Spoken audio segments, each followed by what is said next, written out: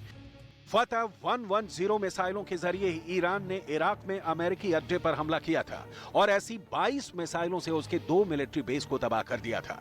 Iran ने जब अपनी फतेह 110 मिसाइल से कई हमले किए तो अमेरिका उन्हें रोकने में पूरी तरह से फेल साबित रहा।